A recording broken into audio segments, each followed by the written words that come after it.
as far as decentralization is concerned? Who is paying? J'ai naturellement sur la question que je souhaite traiter. Et ensuite, je vais analyser la décentralisation en rappelant les principes qui sont à la base de la décentralisation pour voir en quoi ces principes peuvent favoriser l'attractivité territoriale. Et je vais naturellement montrer qu'il y a des limites qui devraient être prises en compte au niveau de la régulation. Je suis un peu assuré que le doyen doit évoquer la question de la régulation. Mais la différence avec le doyen qui situe la régulation au niveau régional, moi je la renvoie au niveau de l'État central. Et naturellement, je vais terminer par une conclusion et puis par un fait stylisé qui marche, qui peut donner un peu une idée de ce que c'est que la décentralisation en rapport avec le bonheur, notamment la conception subjective du bonheur. Bon, en introduction, très rapidement, ce n'est pas la date où on peut considérer que la décentralisation est née, mais on peut considérer quand même qu'en 1990, il y a eu une accélération du processus de démocratisation qui a justifié de revoir, n'est-ce pas, la forme d'État, de prévoir une forme de décentralisation. À quoi cela est dû? Il y a une crise économique qui a remis en cause, n'est-ce pas, l'État keynésien, l'État qui faisait tout, qui était producteur des biens, qui intervenait sur tous les aspects économiques. Et donc, au début des années 90, avec cette crise et une volonté, n'est-ce pas, des peuples, n'est-ce pas, de pouvoir retrouver une partie de la liberté, la décentralisation est née.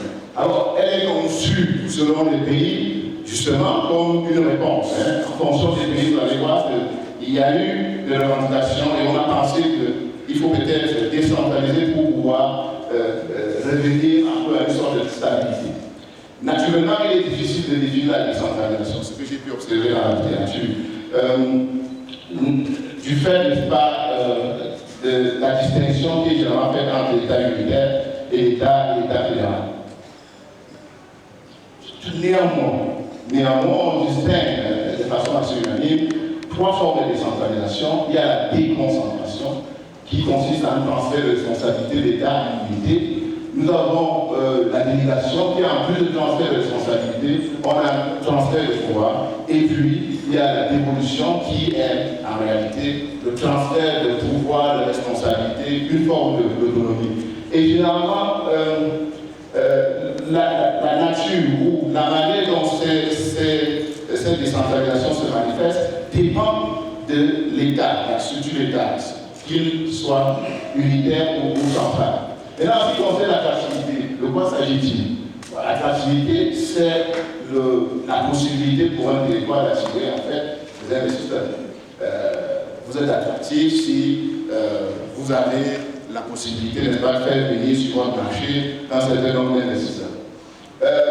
On distingue en fait deux types. On peut considérer l'activité productive, c'est-à-dire que vous avez, et on reviendra sur ces éléments, vous avez la possibilité, n'est-ce pas, d'attirer des investisseurs pour accroître, n'est-ce pas, votre production. On a l'attractivité résidentielle, c'est très important lorsque nous allons voir les questions de relation de l'attractivité avec la décentralisation. L'attractivité résidentielle, c'est le cadre de vie, c'est la possibilité d'accéder à certains biens et services, etc. Et généralement, en économie, on va distinguer en fait une attractivité naturelle. Comme les êtres humains, il y a des gens qui sont beaux naturellement, qui ont une grande taille et sont prédisposés par exemple à certaines pratiques de sport. On va dire que c'est l'attractivité naturelle. Dans les pays qui sont les nôtres, quand vous allez voir en fait des pays participer au commerce international, c'est généralement la conséquence de l'exploitation d'une matière première. Nous avons calculé à un moment donné des degrés d'ouverture de certains pays d'Afrique centrale. Vous observerez que jusqu'à une certaine période, il y a certains pays d'Afrique centrale qui n'apparaissaient pas dans le commerce international. Mais dès lors que ces pays ont commencé à exploiter le pétrole, ces pays apparaissaient dans les classements internationaux. Donc en fait, il y a une attractivité naturelle. Vous avez des beaux paysages, vous avez la forêt, ça va attirer les agents agents économiques à venir soit visiter, soit y résider. Vous avez aussi la politique d'attractivité, c'est-à-dire que l'État décide de mettre en place une stratégie pour rendre son territoire attractif. Des exemples sont nombreux. Je prends par exemple la Suisse. Quand vous y allez, j'ai discuté avec une dame dans un train qui me disait en Suisse, il n'y a rien comme matière première. Vous pouvez creuser pendant toute votre vie que vous ne trouverez rien. Mais la Suisse est quand même un pays attractif parce que la politique du gouvernement a consisté à créer les conditions de son attractivité. Il y a quelques principes qui doivent guider l'attractivité. La taille du marché, ça c'est important. Ça c'est important et ça va poser des problèmes par la suite. Déjà, le Cameroun avec 25 millions d'habitants, ce n'est pas un marché. Ce n'est pas un marché. Un marché solvable au niveau international si on a 200 millions de consommateurs potentiels.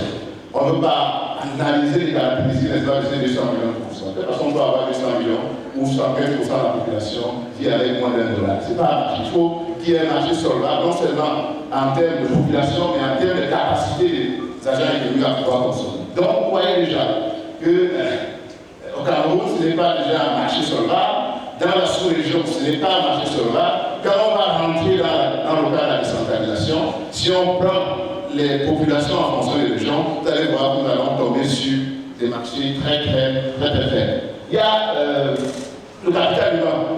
Lorsqu'un investisseur va venir chez vous, il va regarder le capital humain. Et il y a deux composants du capital humain. Il y a la santé, il y a l'éducation. Est-ce qu'il y a la main-d'œuvre qualifiée? Est-ce qu'il y a des hôpitaux, il y a des infrastructures, etc.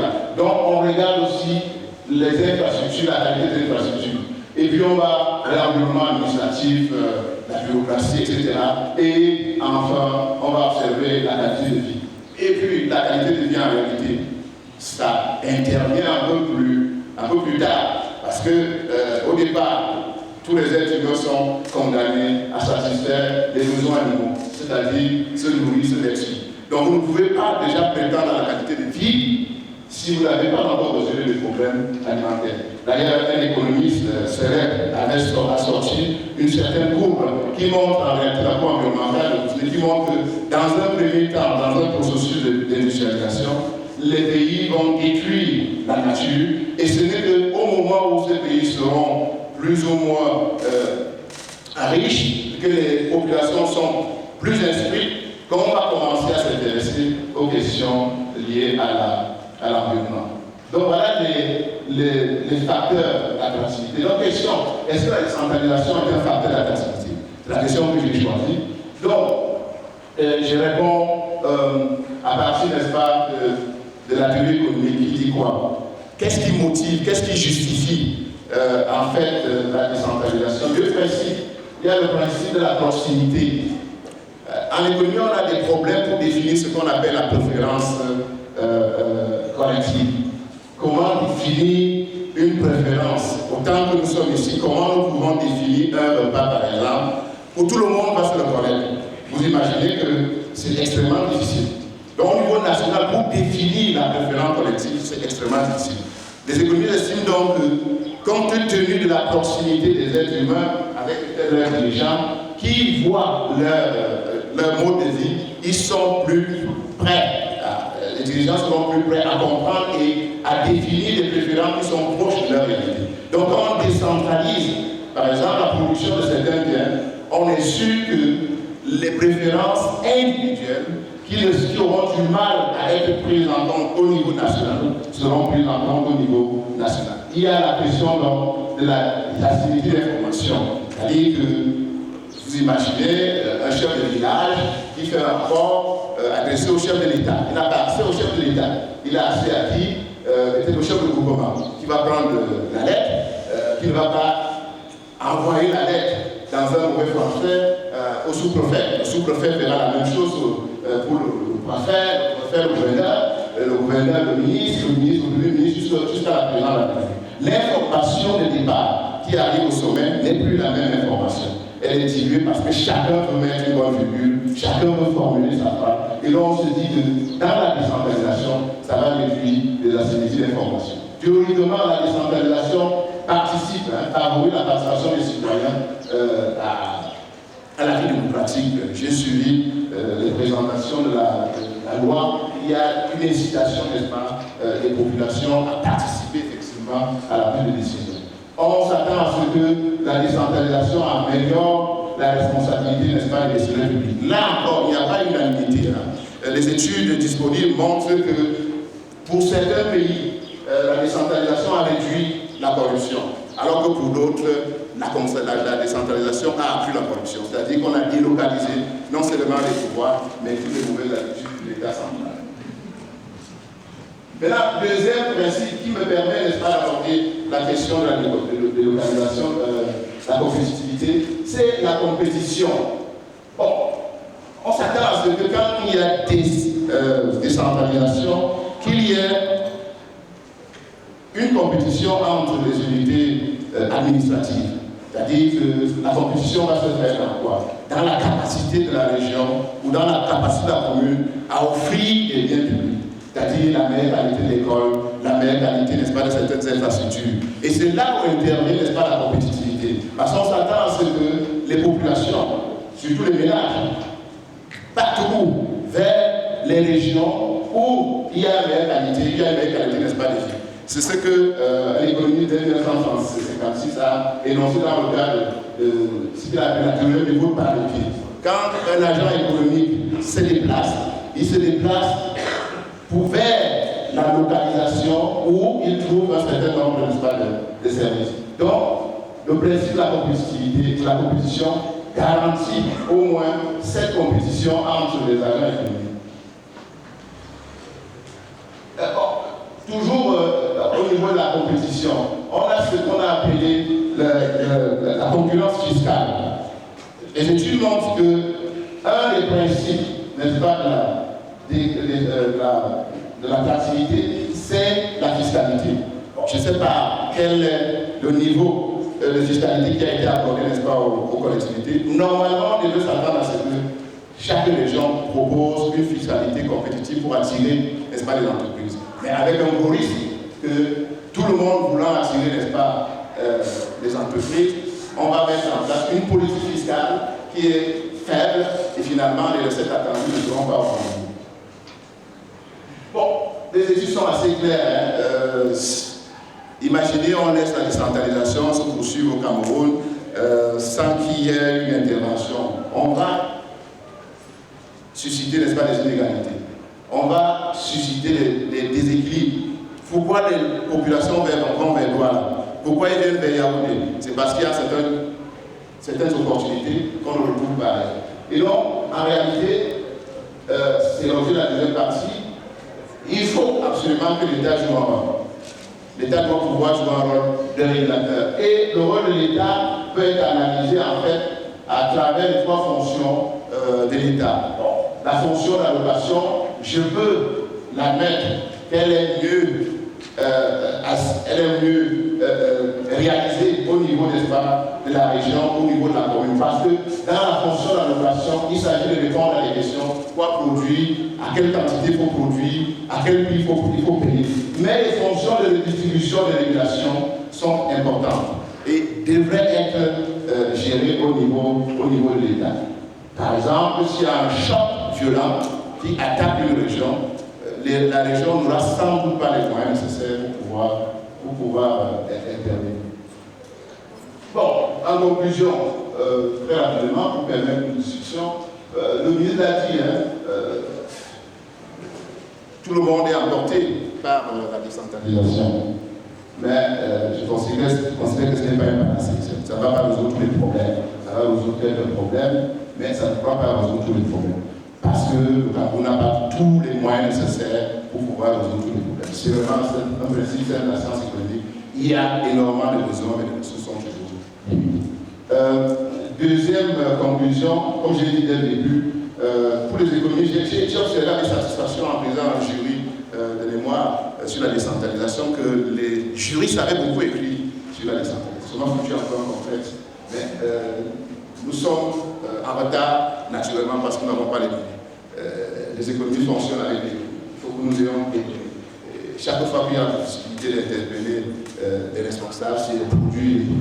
Si tu voulais faire entrer une étude pour voir le profil des maires, d'où viennent-ils, est-ce que ça a un impact sur la compréhension des enjeux, sur la mise en œuvre de la politique économique? C'est à ce prix-là que les économistes seront en mesure, n'est-ce pas, de faire des propositions pertinentes.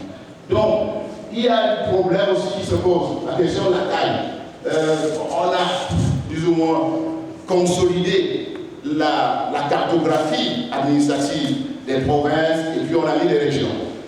J'ai observé, en lisant un article et en observant, qu'on est en train d'aller dans des pays développés, on prend le chemin inverse. C'est-à-dire qu'il y a eu un engouement dans certains pays comme la France, les États-Unis, où on allait vers la décentralisation. On avait près de 35 000 unités, collectivités territoriales en France, 38 000 aux États-Unis et dans d'autres pays. Mais ce qu'on observe, et je suis heureux, n'est-ce pas, de savoir que la loi prévoit cela, c'est qu'on arrive, les collectivités territoriales sont en train, n'est-ce pas, de se regrouper. Parce qu'en économie, je vous ai dit, il y a un problème de cas. Vous produisez certains biens. Quand on demande à une communauté, n'est-ce pas, de gérer les déchets, si vous mettez en place une usine pour gérer les déchets, il faut une quantité de déchets nécessaires pour rendre cette usine viable.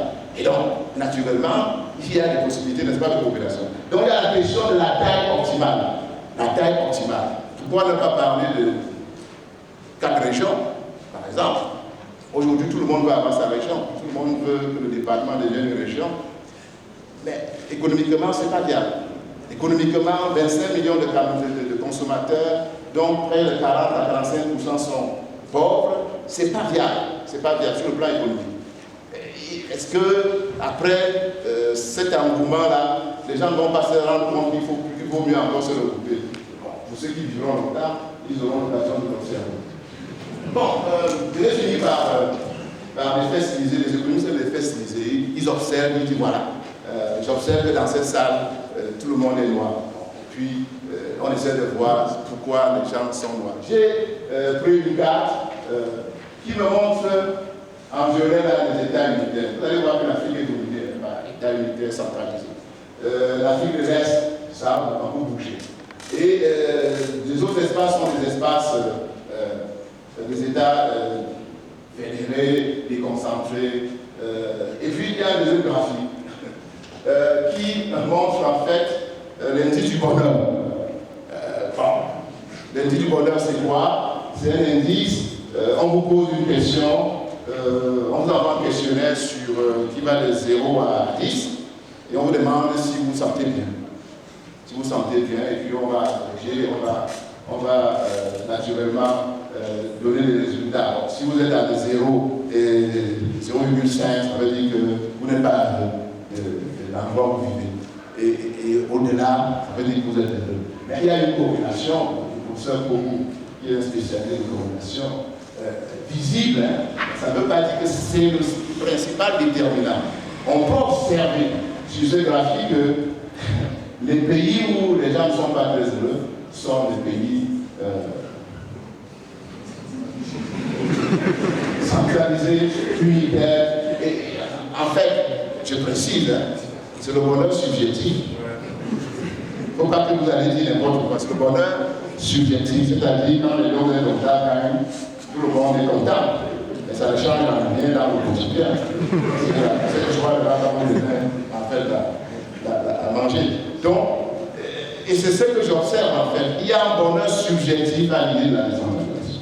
Si ce bonheur subjectif se transforme par un bonheur réel, il va y avoir des revendications retour, peut-être vers l'État unitaire. Monsieur le recteur, si vous avez compris mon exposé, je suis heureux. Mais si vous ne l'avez pas compris, je ne suis pas un spécialiste de la décentralisation. J'aurais été plus performant si on me demandait de parler d'abord. Merci beaucoup. Gérer les déchets. Si vous mettez en place une usine pour gérer les déchets, il faut une quantité de déchets nécessaires pour rendre cette usine viable. Et donc, naturellement, il y a des possibilités, n'est-ce pas, de coopération. Donc, il y a la question de la taille optimale. La taille optimale. Pourquoi ne pas parler de 4 régions, par exemple? Aujourd'hui, tout le monde veut avoir sa région. Tout le monde veut que le département devienne une région. Mais économiquement, ce n'est pas viable. Économiquement, 25 millions de consommateurs, dont près de 40 à 45% sont pauvres, c'est pas viable. C'est pas viable sur le plan économique. Est-ce que après cet engouement-là, les gens ne vont pas se rendre compte qu'il vaut mieux encore se regrouper? Bon, pour ceux qui vivront longtemps, ils auront l'occasion de l'observer. Bon, je vais finir par les faits stylisés. Les économistes les faits stylisés, ils observent, ils disent voilà, j'observe que dans cette salle, tout le monde est noir. Puis, on essaie de voir pourquoi les gens sont noirs. J'ai pris une carte qui me montre en violet les États unitaires. Vous allez voir que l'Afrique est dominée par l'État unitaire centralisé. L'Afrique de l'Est, ça a beaucoup bougé. Et les autres espaces sont des espaces des États fédérés, déconcentrés. Et puis il y a des autres graphiques qui montrent en fait l'indice du bonheur. L'indice du bonheur, c'est quoi? C'est un indice, on vous pose une question, on vous envoie un questionnaire qui va de 0 à 10, et on vous demande si vous vous sentez bien. Si vous vous sentez bien, et puis on va corriger, on va naturellement donner les résultats. Donc, si vous êtes à 0 et 0,5, ça veut dire que vous n'êtes pas l'endroit où vous vivez. Et au-delà, ça veut dire que vous êtes heureux. Mais il y a une corrélation, le professeur Koumou, qui est un spécialiste de corrélation visible, hein. Ça ne veut pas dire que c'est le principal déterminant. On peut observer sur ce graphique que les pays où les gens ne sont pas très heureux sont des pays centralisés, unitaires. Et en fait, je précise, hein, c'est le bonheur subjectif. Il ne faut pas que vous allez dire n'importe quoi. C'est le bonheur subjectif, c'est-à-dire quand les gens sont contents, quand même, tout le monde est content. Mais ça ne change en rien dans le quotidien. C'est le choix de la en fait, à manger. Donc, et c'est ce que j'observe en fait. Il y a un bonheur subjectif à l'idée de la décentralisation. Si ce bonheur subjectif se transforme par un bonheur réel, il va y avoir des revendications retour, peut-être vers l'État unitaire. Monsieur le recteur, si vous avez compris mon exposé, je suis heureux. Mais si vous n'avez pas compris, je ne suis pas un spécialiste de la décentralisation. J'aurais été plus performant si on me demandait de parler d'argent. Merci beaucoup.